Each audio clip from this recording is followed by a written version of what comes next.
kerajaan pun Praden Mitring Nogosari ulat mangandhap katinggal manungsa yuku acting wong api Yai Antasena pindhang kapracundhang kenging dayanipun jemparing saking Paman Janaka kados pundi murih pamrayoginipun lampah wanoman wiladarayu jagat Yudhiwaya Bathara nggih upamipun Paman Janaka dipun tandhingi kula wasumelang punika dipun ginakaken sarana dipun ginakaken cara kaliyan para Kurawa murih ringkih para pepundhen para Pandhawa lajeng kersanipun Siwa Senggana kados pundi becik nyimpang dalan kemawon nggih wong ngalah niku mboten kalah kok nggih kaliyan nderek memuji murih pedhot pepeten menika enggal sumisih ngestokaken dawuh wong apik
sanggep keprabon prangkang obro marek foto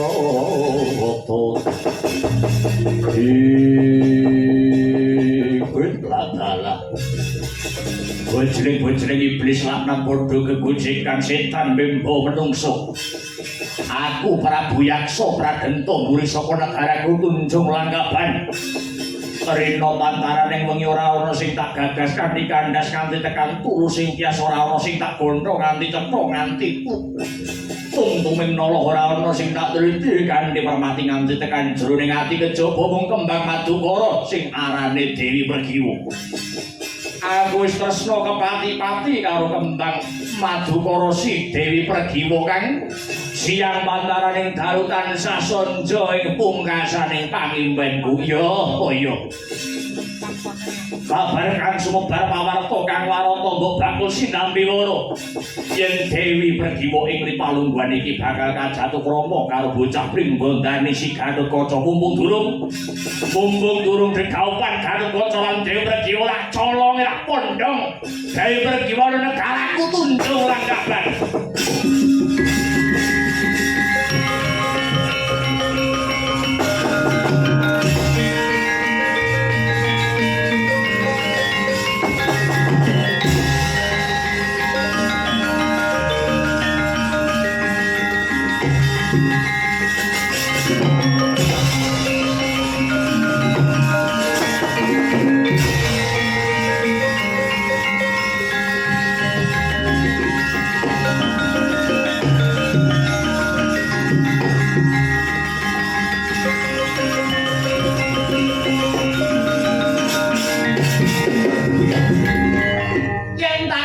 sedina kaya setahun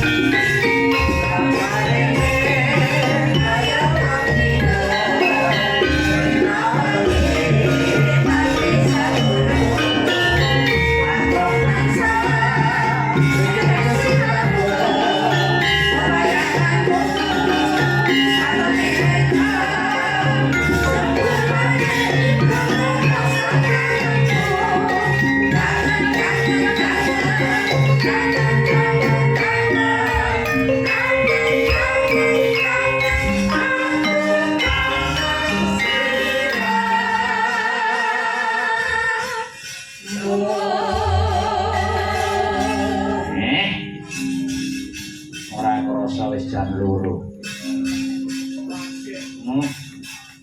Pemangsaku ngrasake lagi jam 11. Tibake wis jam 2. Selamat pagi wilujeng enjing Mas Garing Dik Bagong. Iya to? Heeh. Pagi Mas ya ketemu ning sisem gara-gara patet songo. Wancine ngaso ngendoni swasana kang kenceng. Dikendoni luwih dhisik ora ketang sak kemperangan ora ketang 2 lagu 3 lagu mengko ge ditutuke. Jam 3 mugi-mugi.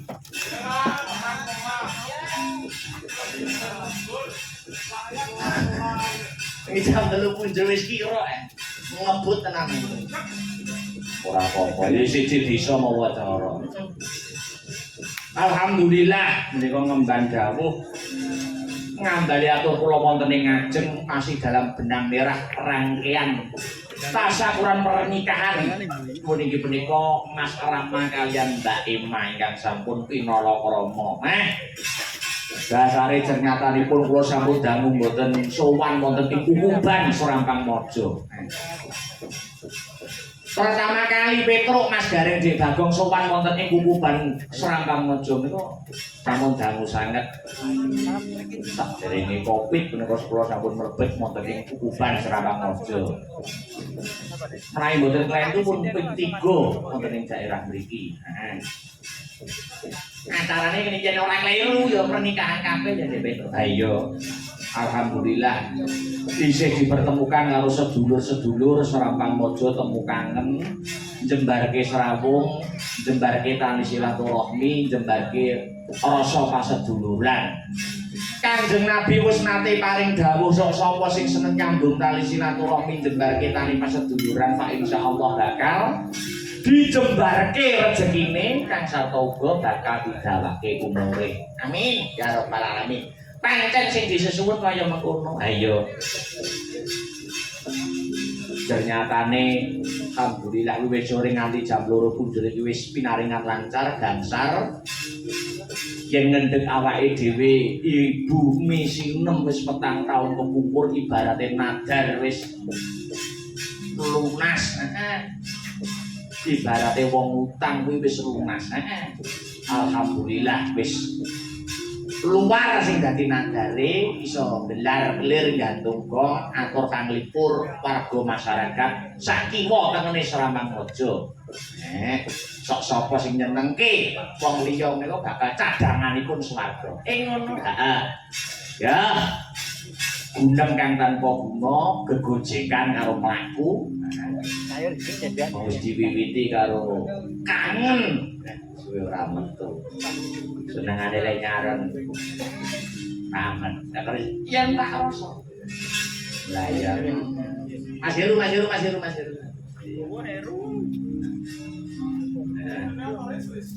Mas Faris nyanyi ora aku?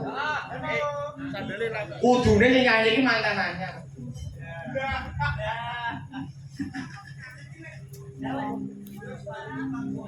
Halo, selamat pagi. Apa ini pas mari Mas Faris nang Trubla ya.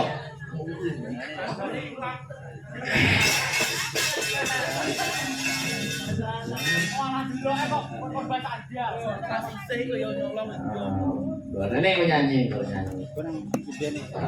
Ya. Coba sih.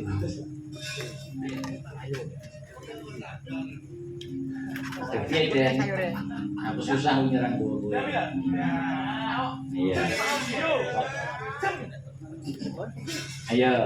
Monggo Mas Guru napa niki badhe niku wis. Kanggo pinanganten kekalih. Pelok barang sehat.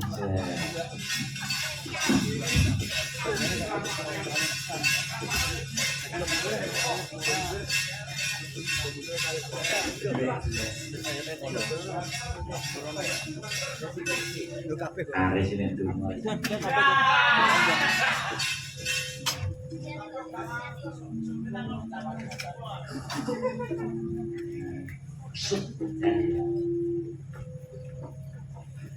Ya, maka Mas Ari. Aduh leren-leren mau tambahkan riyen. Ta gunono alun-alun Mas Irman.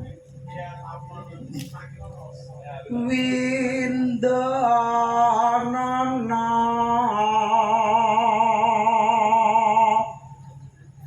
kanthi pikon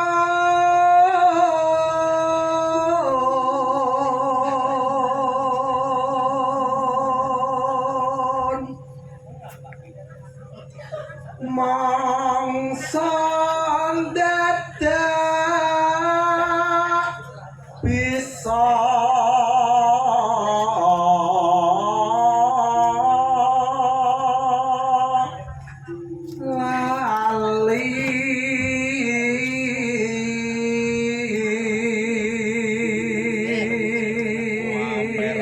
Santai wae itu. Sepulang terus. Sore. Iku lagi aku sore. Lah aku nek mulangi bar pelajaran olahraga, Dik. SMA ki Perkenalan. Ben minggu ki gur sak jam. Seminggu perkenalan enak ulang seminggu iki. Dilalak muridé iki bar olahraga. Arep salin menjobo. Kowe nek menjobo salin jam basa Jawa entek. Ning kene salin ning kene.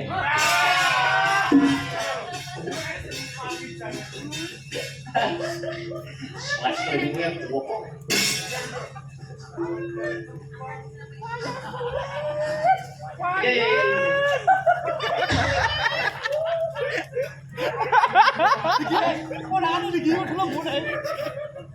Seminggu perkenalan pokoknya. Oh, ada itu perkenalan. Ada. marang dika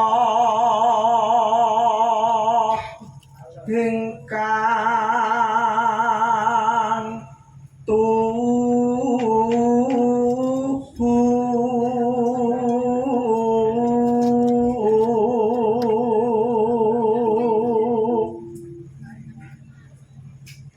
rena wengi dadi ati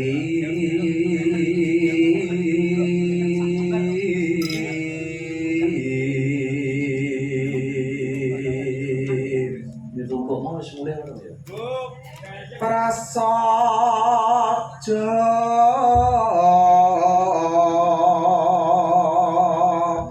bisa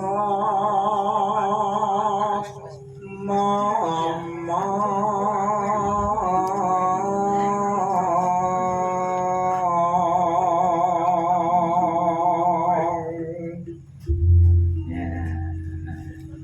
Yo tumpuk ning ndi, Bang? Ulah ning kono. Waduh makem. Oh, goreng sego. Ya ning kene sih. Wis duduk dulu di situ. Sinten sing ngaturi Mas Heru? ya cantik Mau Mbak Yola. Yola. Kenapa Mbak Yola? lara krungu suarane kono ayem nek Iya. Percaya Mbak Yola, ini percaya. Mboten.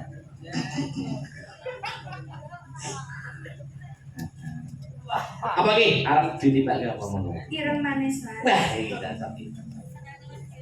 Woi, ya Mas Heri, ireng nangis. Ya, coba kayak apa? Ya, buka dulu.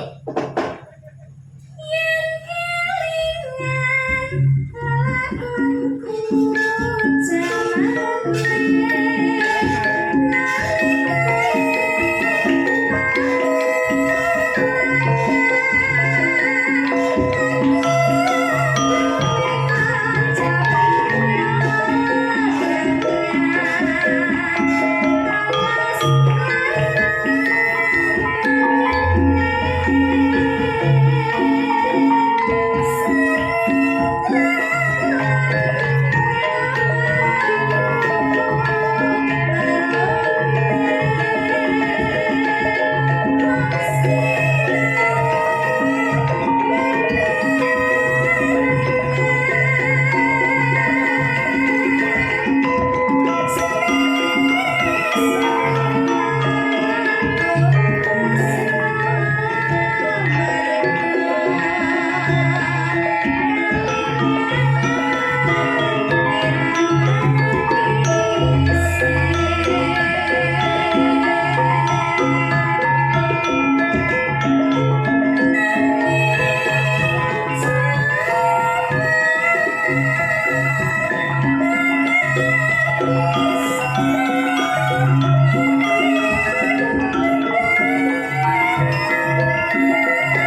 Yuk, ditelaske yuk.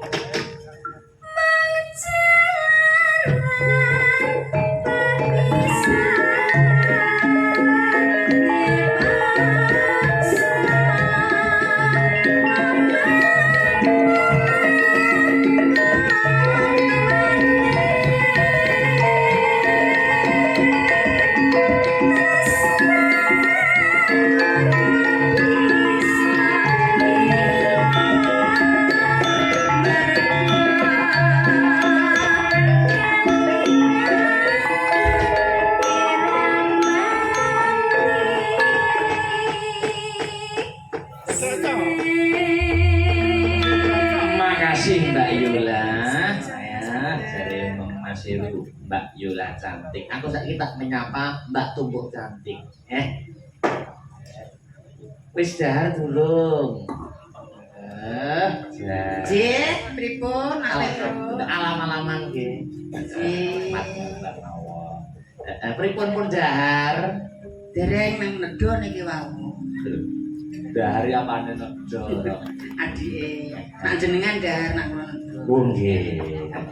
Wah aku kelingan jaman biyen nang Kalimantan kali Mbak Tumpuk niku. Sing ngendang Pak Wanto. Nggih, Pak Wanto Blitar. Pak pesawate Pak Wanto urung ngerti dikira penabuh gawan jenengan niku. Ngaten nggih. Bareng munggah, lah Mas wingi pundi to sing tiyang jenengan ajak wingi.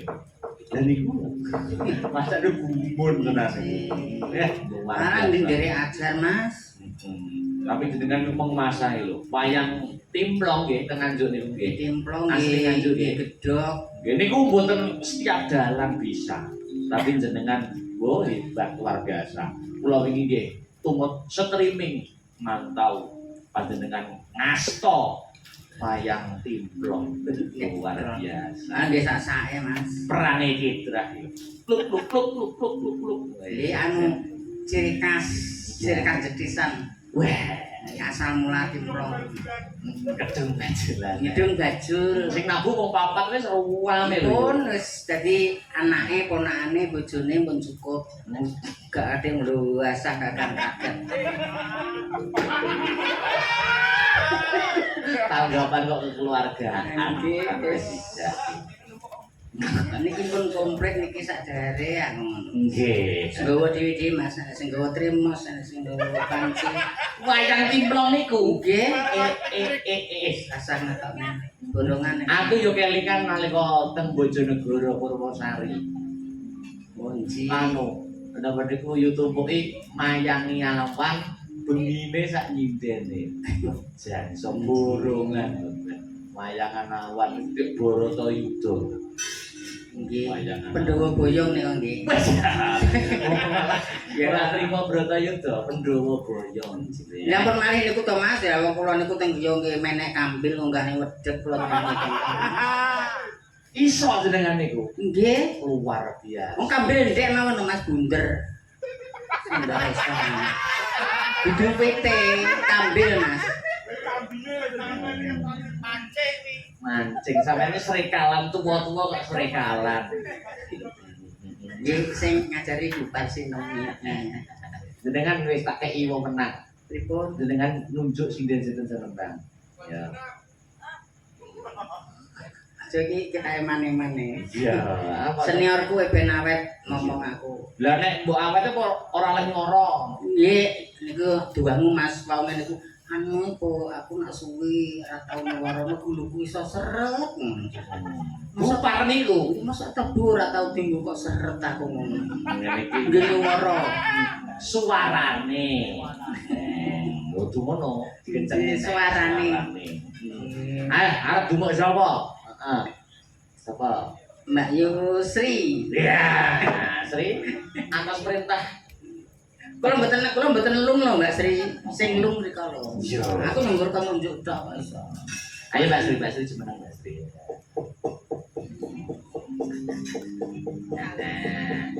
Sri tumpuk, Sri rezeki tumpuk melimpah-limpah. Rezekinya muga-muga kuwabeh mawon. Amin. Dipun paringi melimpah ruah sing barokah. Amin ya rabbal alamin pangestunipun. Donga. Moga-moga ndang lulus, ndang Iya. rapi. Kok pengen ngakon aku rabi? Ya jane iki ngopo jane? Yo karepen tidak menimbulkan fitnah. Tak kira ngopo. Aman. Iya. Arep nembang nopo, Mbak Sri? Ini musik apa-apa? Loh, monggo. Musik. Sri, kok selendang biru kok dibukani karo kono kok. Lah iya. Selendang biru saiki. Selendang biru saiki. Selendang biru piye? Niki sareng kalih Apa? oh, Aku tak nang kene ae. oh ning kono ae. Piye sing jelas sedang biru sapa ngacung? Lah wingi yo tumpuk kuwi selendang biru. Iya, iya tak kasih no. Iya Mas Andre. Kono musiser. Apa kayak keluarga lah? Musisi. Musisi nah. Loro. Iya. Musiser. Ya, coba kaya apa? Ya. Selendang biru Mas Riz, macam segini suasana. Yuk lilir. Ya. Hei. Selendang biru. Nggih, Mas Akbar. Mbak Tumbuk, Dalem. Mbak Sri Pesek niku pun wah putra daerah Nganjuk sing melanglang buana. Nggih. Anggerono wayangan terus ngadeg sapa sing dene Pesek. Sinten mawon dalang ini? Dalang senior sapa sing urung tau di eloki Pesek? Jangan kula sing belajar mawon nggih nate di Nggih niki Mbak Yutumpo niki kula pernah nyidani niki riyen. Wonten punden pundi nika? teng dari desa Nah, bisa ini gak tahu dijawab meneh kenapa? waduh Mbak. Coba ada. Jember ngono kuwi. Kalimantan. Gange Mas. Oh. Gange iki lho waduh pendak surong. Jadi tanggapan mau Mbah Keris. Ya ora mesti Mas, mbak keris yo sak wayah-wayah. Sik, apa kuwi? Keris. Oh iya. Ya, Siaran ulang terus lah. ya karo melaku ya. Si Mantan anyar. Mbak Inggar. Karo Mbak Bir sebenarnya.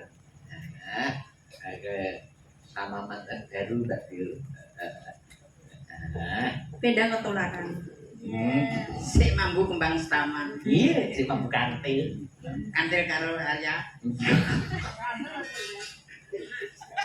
Yes, sugeng. Enjing ya Pak Jalang. Selamat pagi Mbak Bir. Selamat pagi Pak Jalang.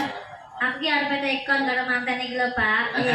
Iya Mbak rasane dadi mantan dadi ratu sehari rasane iki. Bahagia toh. Bahagia. Heeh. Rumusnya apa tuh Mbak iso sampai menikah? Maksudnya bisa hubungan sampai menikah ngono ki lho. Rumusnya apa? Rumusnya apa Mbak? Rumusnya apa? Rumuse. Ngomong nggak, saya kaya tamu nih mau. Oh iya. Ben aku ki karo Pak Jalang ki ya iso ngecakne ben iso ndang menuju ke pelaminan lho. Oh, rumusnya kudu gelem dicadongi terus. Apa? Kudu gelem njaluk cadong terus. Cadong? Heeh. Cadongnya apa? Yo batin maupun Lahir. Oh, aku beda bahasane, Pak. Oh, Aku ngono kurang ya. lucu cadong. Rumusnya ngaten to. Pacaran udah lama loh Mbak Bir. Berapa tahun? 8 tahun. 8 tahun. Nggih. Yo, Dari tanah toh. tanak tenan. Aku seneng meh cak cek kok, Mbak. Iya, Pak. Iya. Penak sat. Bener jare Mas Dalang mau lho. Apa Mas mengurangi fitnah? Lah. Jalan. Jadi kan bisa satu yo Tompo. Cak yang nyekel walang mau. Pinaki yo. Yo kadang ya sing dijaluk ini yo cak mau Mas. Oh. Tapi kadang yo wong jenenge nggih wong meluti lunyu lho Mbak. Hubungannya apa lho ngrabiar kelut berani. Ya cak emang lho Mas. Oh. Cak kan nyekel to. Lah yo Gak usah tekan kelut. kadang nyekel kuki welut kadang lele. Lah melut Ya nang jenengan kan cempolo cak ceke. Iki cak ceke nang mik, apa mik? Ning jenengan teng welut. Iki yo mik ki sementara ki nang mik. Nang mah. Aku dino iki karo yoga-yoga ki wis diwehi jeneng Pak Jalang. Apa? Budalang. Oh, Betul budak. iki lho iki jare iki padha karo sinden-sinden asal berata. Hati aku ki wis saiki. Lah pas seragamnya masih beda. Lah aku gak butuh kok sampe. Wah. Bujune itu kok. Sampai tobar Sama sama ya. warni gitu loh. Mbak Firman sapa mang? Budalang. Budalang. Lah aku meng kokone diarani budalong.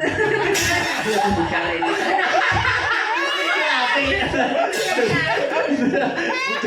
Aku ya terus budal ini to. Oh, yo udah tanggapan. Iya, saya tahu kan Mas Heru. Seragamnya Mbak Bir kita disamakan Iya, situ. samakan ya. Siap. Aku rasa. Lah nyapa to? Ben padha. Ya kono sing pengen aku pendamping ya ini ditukone aku gak disenggol belus belas. Oh iya karo YouTube Mas Heru, Mbak Bir kita karo YouTube diseragamne. Oleh aku warnane Enak iki. YouTube atau kono sing merek Cavani iki ya. Mori aku ya. Itu kok demone. Merek apa? Cavani kuwi nak putih. Di antara sampeyan iki yoga sing tak pilih satu Pak Jalang. Siapa? Sinten penyipinge sampeyan lho. Mas Karis. Sing baik hati ya mong kuwi ngerti aku bingung nggawa konten karo nggawa dinte iki sing gawakne ya Mas Karis iki. Sesuk bayarnya tambah ya, Pak. Ya, tambah ya. Ya ini ditambahi omongan ra genah. Lah ini mau suwe tak kayak omongan ora apa. Wis salah terus iki mong ya. Aja disenai kok Pak sing baik karo aku nggo iki lho, Pak. Lah kudune sing gawa kopernya sapa ta? Ini kudune iki aku ya juga diwangi Pak Dalang ngono lho. Ki mau ya ngono wis munggah sik dhewe aku tak unggah carry. Lah kono senengane nang isor. Ya enggak. Aku mbiyen mantan anyar ya kadang yo nang dhuwur Kadang ning solongan ya. ora mesti yo tinggi tok. Solongan namanya tinggi. Oh, mana itu? Oh, iso. Mbak Birgita. Sampai mau berangkat rene jam piro? Aku iki tangi turu jam 5. Terus ning kamar wis renek sampean iki. Ya. Demai kamu gasek. Loh, ning ndi to jane aku? Lah ya Pak, aku mau berangkatnya jam pira Mbak? Mbak setengah 6. Aku nak tangi turu kan butuh fresh to. Buka kamar lho kok ning ndi kok wis udah lho. Lah sampean ya sibuk terus, mosake aku ning omah ki sampean tinggal sekolah, tinggal mulang tuh ya bedmu to Pak, Pak. Ya ngene jare resep karo mantan anyar piye carane? Ben gak bedmu ki piye to Mbak? Ben aku iso awet gak berantem terus. Walaupun jarang bertemu gitu Lah. gimana? Resepnya. Anu, Enggak. Dimarahi carane buka piye. carane buka. Heeh. Buka tak video. Wi rahasia anggar ya. Rahasia. Ora sambut ditutuni. Wis benang saran. Oh, setiap rumah tangga dhewe-dhewe gayane. Penasaran kok penasaran itu Benang saran. Gayane dhewe-dhewe. Ade sampean gaya apa ya, Pak? gaya apa yo? Gaya apa? Gaya uling. Gaya ulingnya ngene Mas. Gaya apa? Kayak santang. Ya tumpuknya jadi nek lucu ya anu, orang gua nek lucu. Lucu ini nek bingung gua malah lucu. Nek bingung anu ngono iki malah Lah lucu. dipikir malah gak lucu.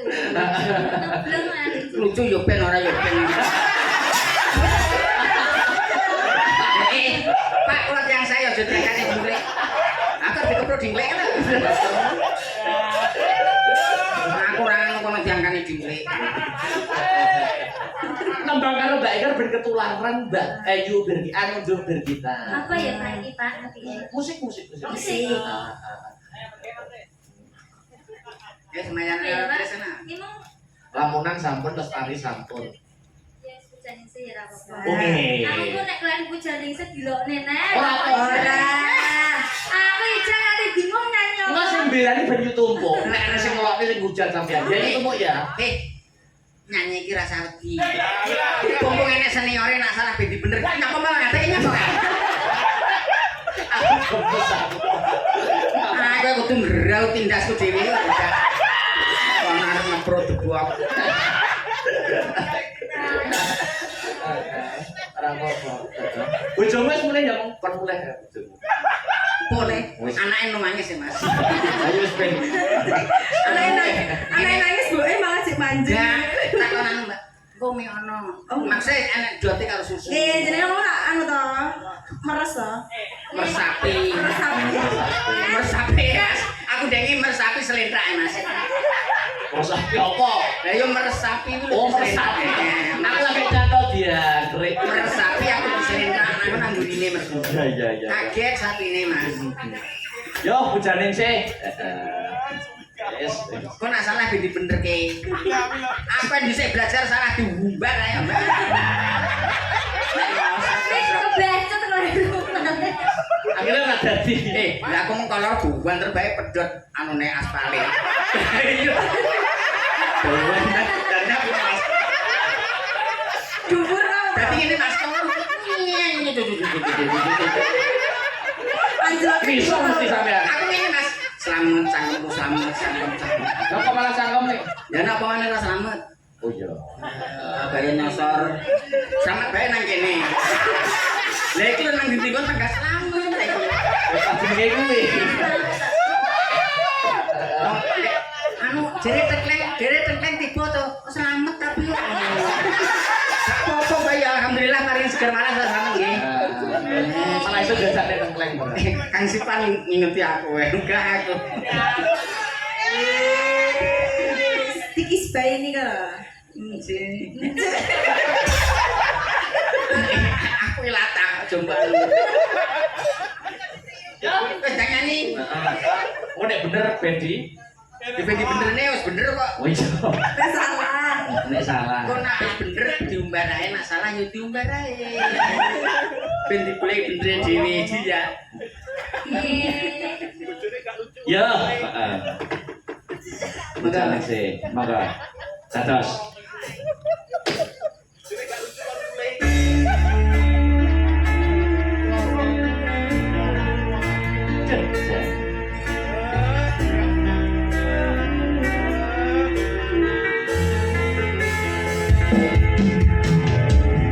Ada di diri kita.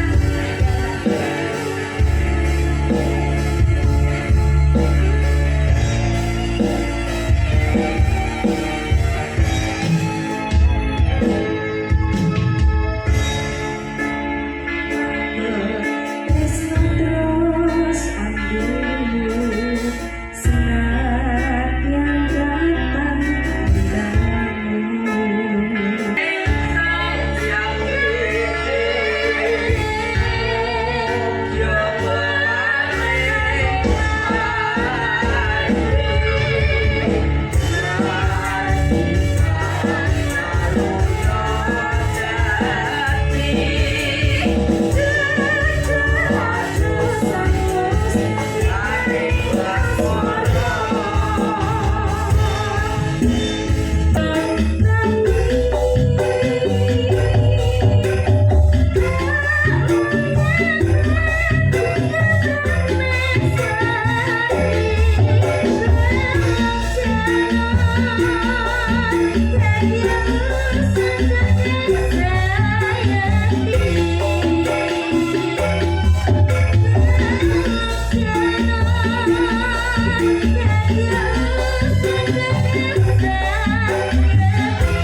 Luar biasa. Jan, pujaning sih. Drang di ngertos tumpuk pujaning sih. Lagu ngaten iki mengikuti. Kula ta. Nggih. Sing nom-nom kuwi. Oh. Tuwek-tuwek ini ki ya barane Kang Sipan, Kang Slamet iki ya diwene. Oh, nek zamane sampean sing ngetren apa? Ndul-ndul pacul. Upami sing jineman. Mboten nate jinem kula. Suwi ra tau jinem. Oh iya. Luar biasa. Ya terakhir. Coba bagus sih. Sebenang. Bedi kacane yo tuh. Yo berdiri yo. Nanti kita kula Mbak Sri yo kumpul. Ya ta yo. Nggih. Nggih sekalian. Oke, nggih pun ayo berdiri yo. Asal pun wong. Pun Oh wes ya. Iya. pertama pisanan dhisik dhewe. Iya. Ya karena yo tumpuk berdiri ya. Bubar Mbak. Ngapunten. Ngapunten Mbak. Ya Allah. Aku seneng guyon nek karo Mbakku ya. Mbak. Yo apa ya? Lemong mawon. Oke, lingkung. Bener. Bang loro nduk ya. Ben bekerja. Iki nduk, bang loro ya aku nak tak bantu wengko samanan enggak. Lingkung. Ya, lewong kanggo penutup ana ing season gara-gara bar iki nutupe lah. Lagon.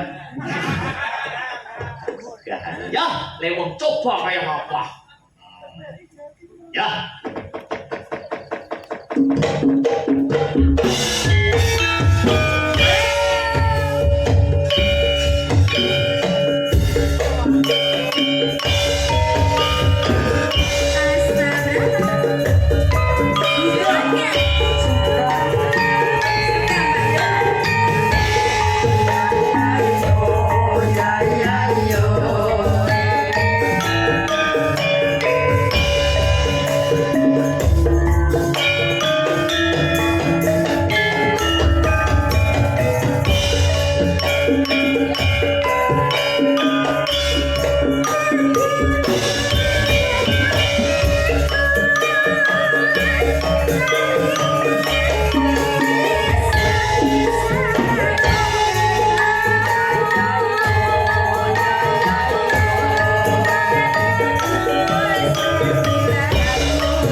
ngrungokke yuk.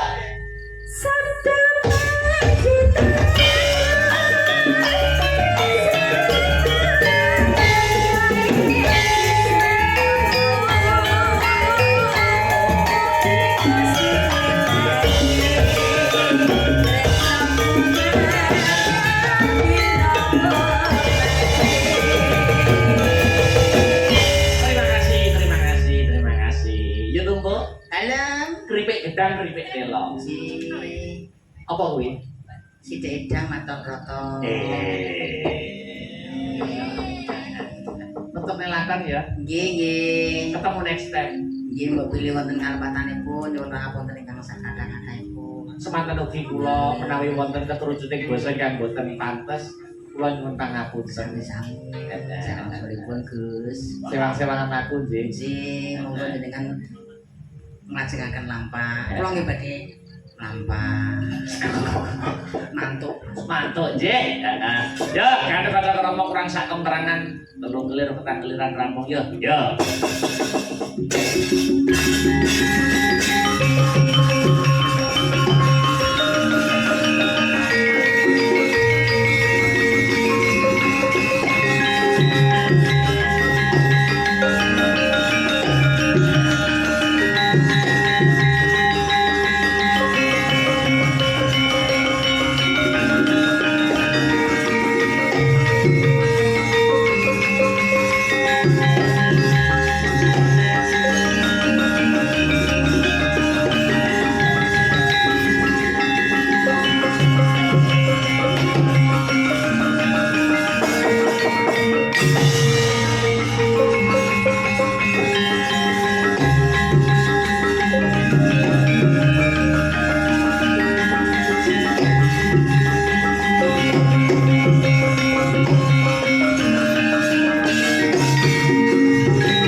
Dimring kaupaman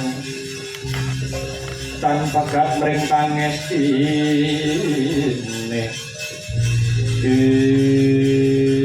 jagat jiwa bathara jagat pangestung para kakang Antasena kendang kapracundang tumibeng ing bantara iki piye wa Semar kula aturi pinarak ingkang jenak Ndara Antasena badhe kula usadane rumiyin.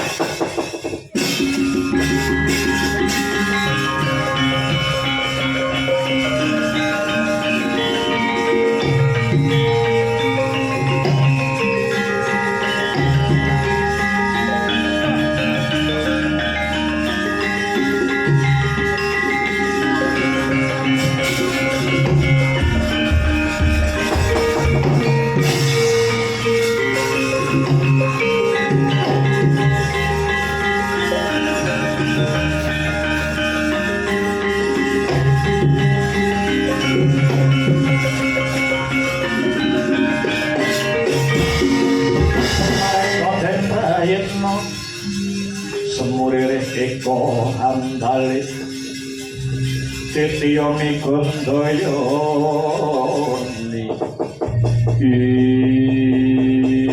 Kakang Antasena kados pundi larah-larahipun ngantos paduka kakang saged kindang ngantos dumugi papan mriki padha Abimanyu ketiwasan Yayi iki mau aku bubar wae saka Madukara saperlu nganjihake babagan pahargyan ing adicara temanten kang ora suwe maneh bakal dumadi.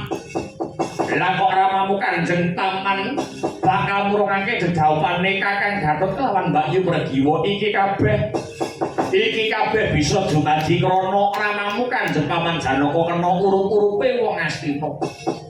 Aku bisa kandha kang kaya mangkene merga ramamu Janaka tetep bakal duwe gawe mantu nanging mantene lanang disalini ya misi Lesmana Mandra Kumara Yayi. Nyanti tak rewangi aduta sing balung luting kulit kelawan para prayodene aku malah ditibani jemparing kelawan ramamu Kanjeng Paman Janaka Abimanyu.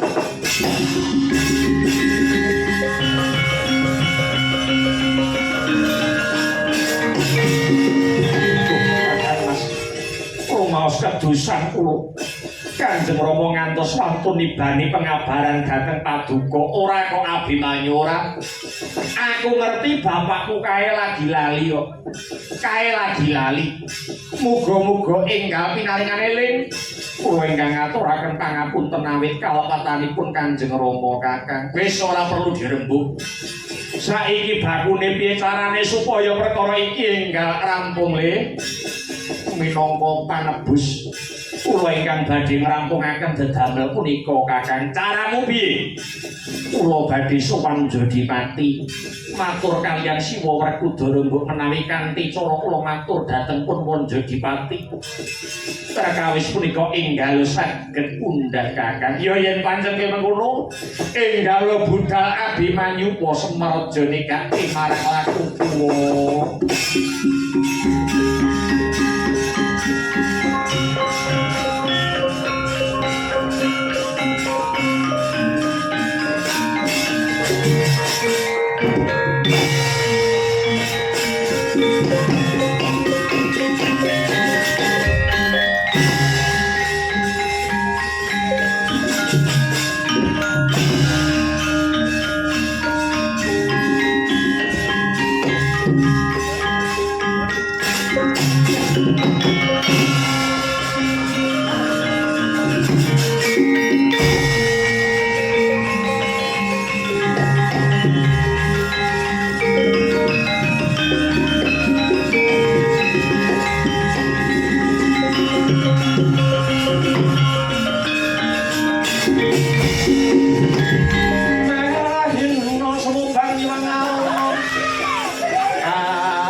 Ini tunaning kuliru sing bini banco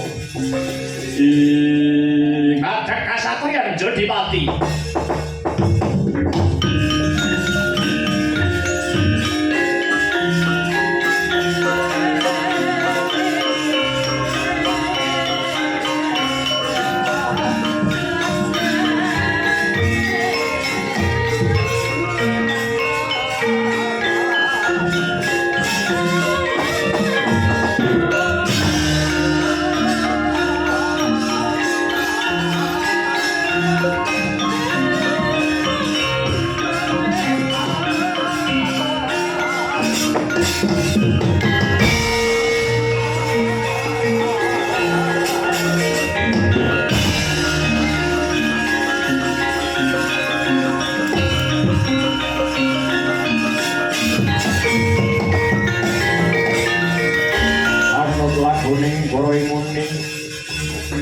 Patine Sang Abimanyu kena ing citra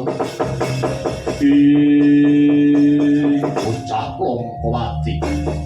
Abimanyu sing teka nuninggih pun Jodipati ana parigawe apa?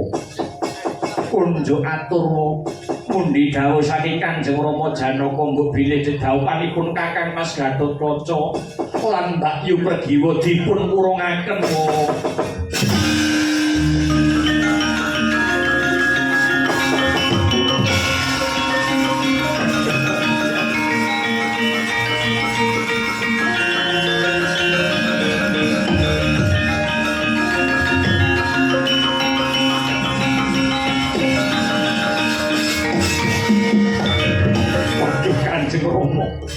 Lelakon menapa ingkang kula sandhang ngantos kula gagar-wigar anggen kula badhe palakrama. Kowe aja sambat karo aku. Aku ora mudeng apa sing dadi karepe Janaka ning nyatane. Nyatane kedadiane kudu kaya mangkene. Mbok menawa kurang lemu prihatin, kurang lemu tirakat. Dadine bocah ya kaya kowe ngono kuwi. Rabi kare ngenteni dinane dadak bakal rasudi dene anak aleman minggat.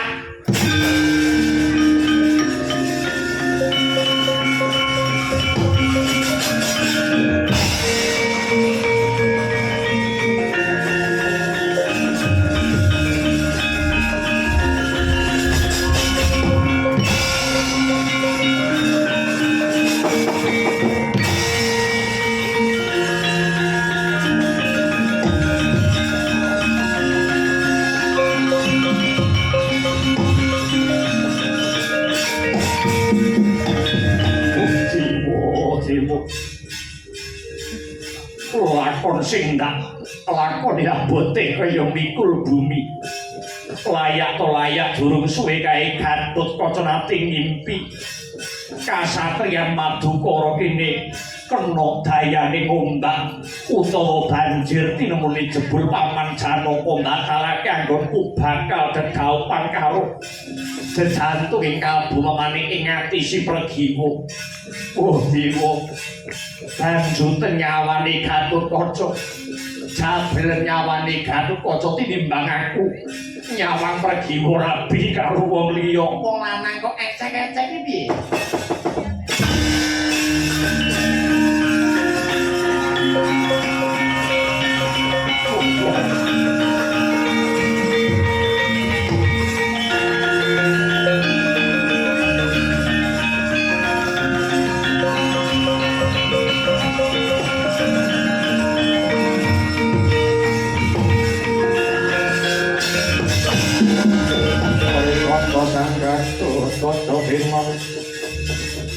Mapak arang kosuto tekapi rong Kresna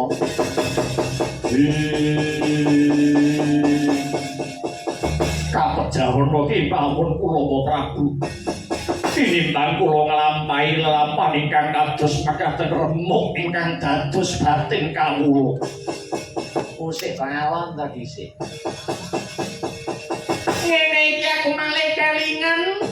Ringkalane kuwi biyen lagi lair wis dadi jagoning dewa. Ragamu wae dumati saka kosan Kang Sartawaja.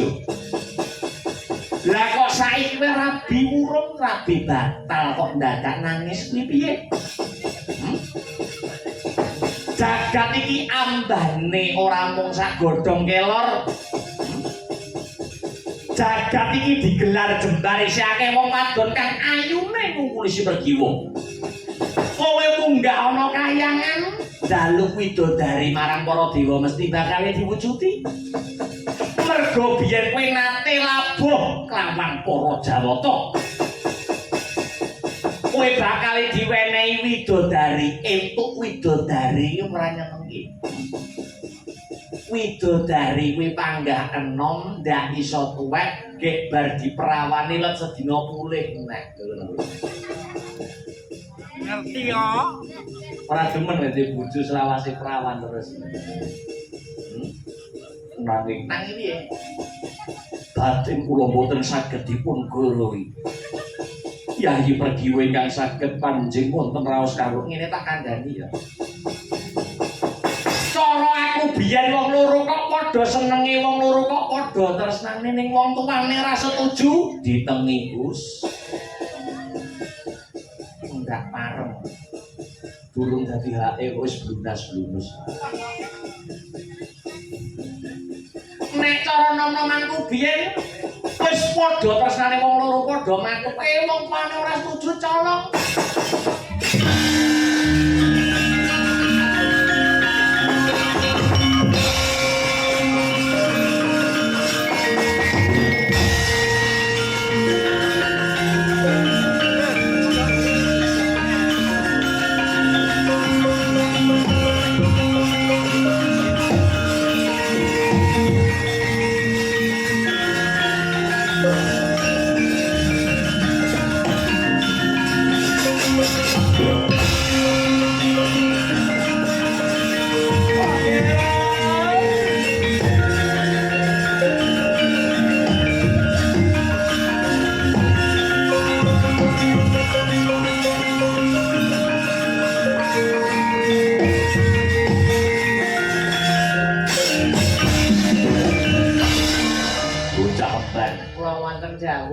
Pakai duit 50.000 tuku rokok ning Kartosura. Aduh. Bang. Nggih. Yo arep lecun wong tuwek. Wingi kon tuku rokok, saiki kon tuku rokok. Kula boten saged pisah kalian panjenengan Kakang Mas. Aku marani Yayi Pregiwa ning kene wong arep bakal nyeng kuyung. Uyung-uyung rabine Yayi Pregiwa kelawan Lesmana Mandra Kumara. Wong tak entenge patiku timbang aku. pepisahan Kang Sarta Rabi karo bocah ceklek si Lesmana Mandra Kumara. Duh Cahayu aku sing dadi bojomu lah kae lho bocahe teko.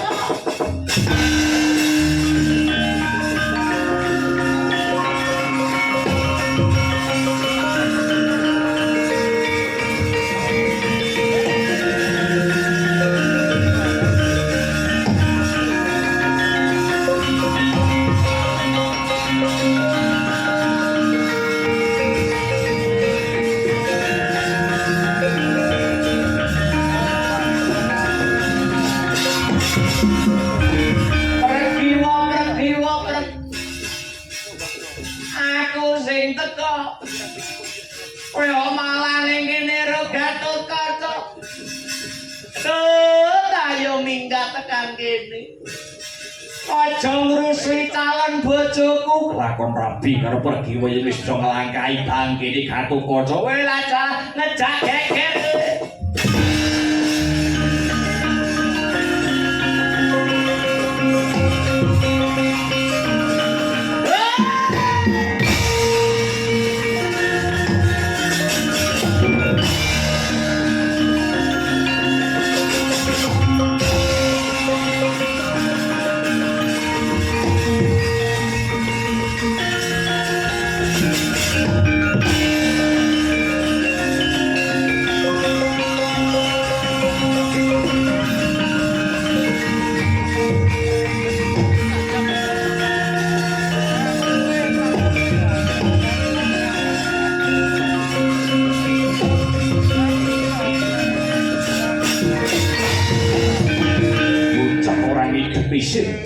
Wis ora gelem ngilu karo dicok.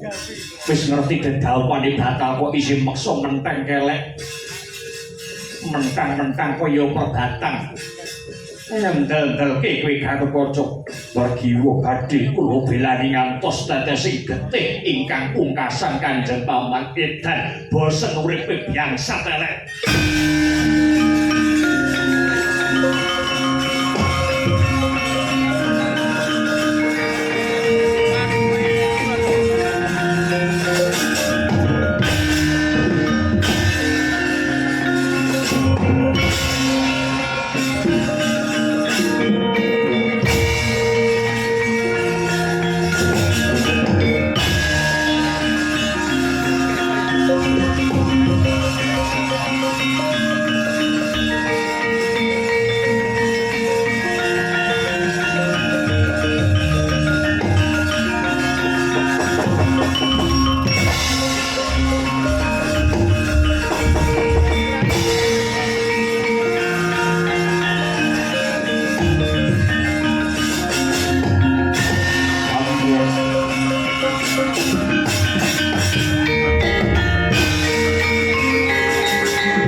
Jaya napa? Dupaka Prabu ngaturaken ketiwasan. Wonten daya angin ingkang nggoncang raga kawula prasasat. Linala sanata bebayu kula. Kula nyuwun pengayoman Dupaka Prabu. Lho, lah siadi bubar ngopo kok iso kaya mengene? Kula badhe ngukum Gatotkaca. Lho, perkarane kula wurungaken dedaupanipun kaliyan anak kula pun Pregiwa piyambakipun boten trima. Njur anakmu si Pregiwa arep kok duduke karo sapa? Kaliyan Atmajendra Negari Ngastina pun Lesmana Mandra Kumara. Lah iki kowe kuwi yo ngamur kok Janaka. Kowe kuwi satriya lho dirembug wis gumathok. Dina wis dadi lakon si Gatotkaca karo Pregiwa arep kok batalake dosa ngono kuwi. kono kuwi dosa. Jasa iki aku takon si Adi bisa ndatalake dedawane si Gatotkaca kang sarta Pregiwa. Iki dalarane apa? Ngemban dawuh Guru Durna awit Gatotkaca upami Palakrama kaliyan anak kula pun Pregiwa menika tembinipun badhe nemahi bebendu. Kok iso ngono? Dasaripun hitungan Pancasuda. Nyai. Kowe kuwi kudune tanggap ing sasmita. Begawan Durna kae sapa, Pratisengkuni kae sapa, kuwi wong-wonge Kurawa. Bisa den arani dong sumusuk ing banyu. Sing arep duwe gawe iki Dodipati karo Madukara, lah kok wong jaban rangkah arep melu-melu. Wong jaban rangkah ki arep rusak kanthi pengadap ringkihe para Pandhawa kuwi maneka warna carane. Klebu kanggo cara murungake dedaupan iki, aku gumun karo kowe kok Janaka. Jare Kresna lan Janaka kuwi ngibarat suruh lumah lan kurepe yen dinulu beda wujude yen diniki tunggal rasane. Nanging apa to nyatane kowe luwih percaya karo wong jaban rangkak kanthi dasar hitungan sing ora cetha wujud lan kasunyatane. Lho nggih. Kula nyuwun pangapunten. Kula nyuwun dipun maluyakaken Koko Prabu ya.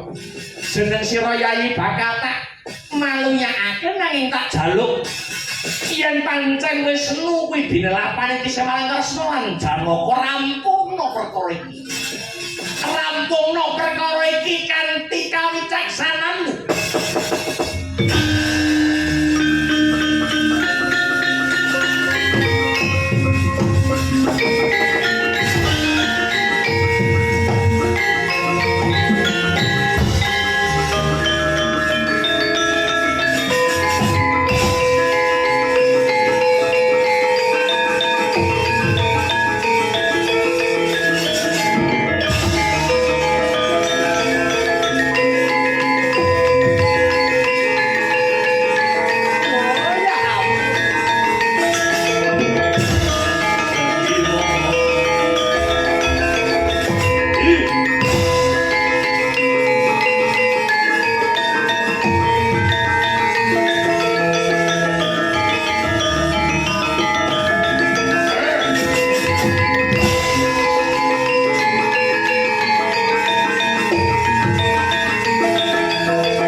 Wis cukup anggonmu rebutan perkara Pregiwa.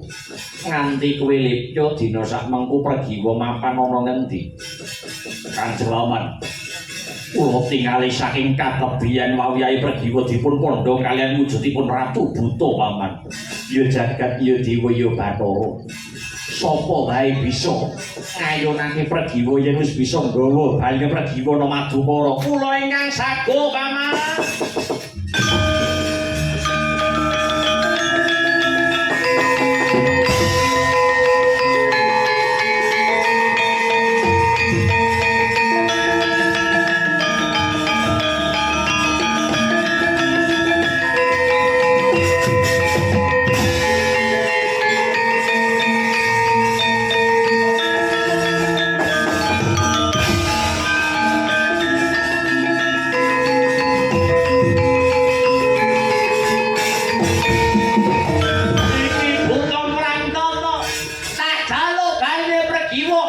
Bisa ngalahke Prabu Yaksa Pradenta atepono anara tulis dina Lesmana Mandra Kumara asara nyawa kowe.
gagah gede dhuwur godhek kok simbar jojo. Pating krantong sing dadotot bebayune bocah pringgondane Gatotkaca yaksa Pradentara tunjung langkaban. Bisa dadi bojone Pragiwa lamun wis bengkah dadane ilang nyawane Gatotkaca. Lho, geget siup kapit yayaran kowe.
ateges handika ndara kula Raden Gatotkaca ingkang kuwawa dados garwanipun nuninggih punika Kembang Madukara Dewi Pergiwa.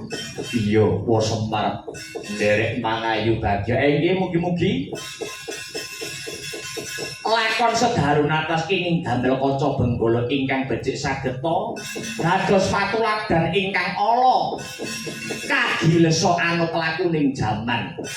Mugi-mugi lakon Sedaru Natas saged anyembui dumateng katentreman kayuwanen kang sato karah harjanipun utamanipun Sohibul Hajat ingkang dalu sakmangke sampun kasembadan Kajatukrama nuninggih menika Kang Mas Rama kang sarta Mbak Ema dadya keluarga ingkang sakinah mawaddah warahmah pindhane Mimi lan Mintuna satemah pinaringan momongan ingkang piguna tumrap nusa negara kang sarta agami ndara.